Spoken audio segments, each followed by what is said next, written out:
Som dnes smutná proste po tom rande, pretože fakt som myslela, že budeme mať viacej času s tým Adrianom sa porozprávať tak do hĺbky, lebo už je do tuhého, sme tu len 4. Bolo to také rande, že sme sa moc nemali ako keby rozprávať, o čom my sme skôr s Nelly robili proste joky, srandu a takto. A Nevadí, že možno aspoň tak vnímal, ako zvládate aj takéto nejaké situácie, nie možno úplne najpríjemnejšie programiky a činnosti. Dúfam, že proste po dnešku si nebudem mysleť, že som nejaká proste povrchná pipina. Ja si myslím, že na základe nejakého jedného programu a pár nejakých vtipkov si nezmení názor, už ťa pozná. Na konci proste, jak sme boli, už sme odchádzali a on že no čo, páčilo sa vám rande? A my sme boli ticho a Miška zo Saby, že áno, krásne to bolo, milujeme ti milujeme takto pomáhať na takéto dobročinné akcie.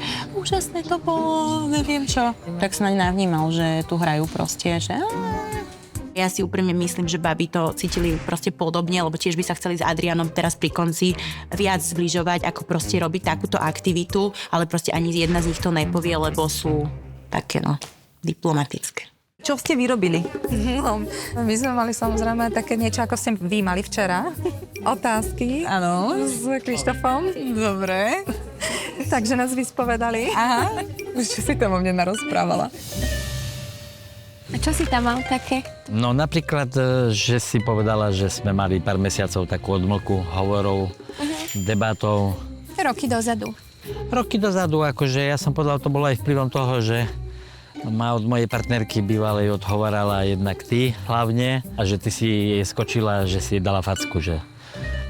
Ja som jej nedala facku vtedy, ja som do nej len skočila No, ty si slovne. jej tak dala, no. Nie, ja som s ňou v živote som s ňou fyzický kontakt ja nemala. No tak akože ja som si možno tak dačo v tej hlave domyslel, no. Takže to si povedal, hej vlastne. Hej, toto som povedal. Ale to som nebola ja.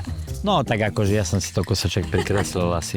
No tak si No, ale mi že dal, vlastne mala tak si- si mi dal. No pravdu som povedal. Ale ja som skoro, nikdy na nikoho nezautočila fyzicky. No skoro som povedal pravdu, no. Ako ste tam mali ešte otázku? Či som sklamal niekedy svoje dieťa? A sklamal si niekedy svoje dieťa? No, neodpovedal som dlho, to je pravda, ale potom som povedal, že snáď bolo také obdobie, kedy som ťa sklamal. Že proste som si našiel partnerku a upriamoval som pozornosť niekde inde. Vieš, ja to tak nevidím, že tam bol problém v tom vzťahu. Tam proste ja som s tebou nebola v kontakte hlavne preto, lebo ja som ti nerozumela. Mal si svoj životný štýl. Ja som No, mal som, ale ja som ho mal žila vplyvom. normálne a možno som ťa viac nejak chcela, potrebovala. Vieš, tak to, o tom to asi vravel a No, to je, nebolo to možné. to je Lebo keď pravda, som s len- tebou komunikovala, tak to bolo strašné, vieš. no tak, ale to bolo všetko vplyvom toho, že som mal zlý vzťah doma. Ale ja som v tom za to vzťahu. nemohla. Čím je staršia a čím je dospelejšia, tak tým ju viacej spoznávam. Keď bola v čase puberty a podobne, tak skôr bola taká uzavretejšia do seba. Veci sú dnes úplne inak. A ja som rada, že to máme teraz tak, ako máme, že pri mne stojíš proste, naozaj. Pri kom mám stať? Komu ešte potrebujem podporiť a podržať ťa? Jak budeš vychovávať dieťa bezo mňa? Povedz to, presne. Že Kto to ti som ho bude myslela, že kúpať? sú to ťažké veci, keď sa do nich obujeme, čo bola, rozprávame sa o tom, ale v podstate už to nie je podstatné.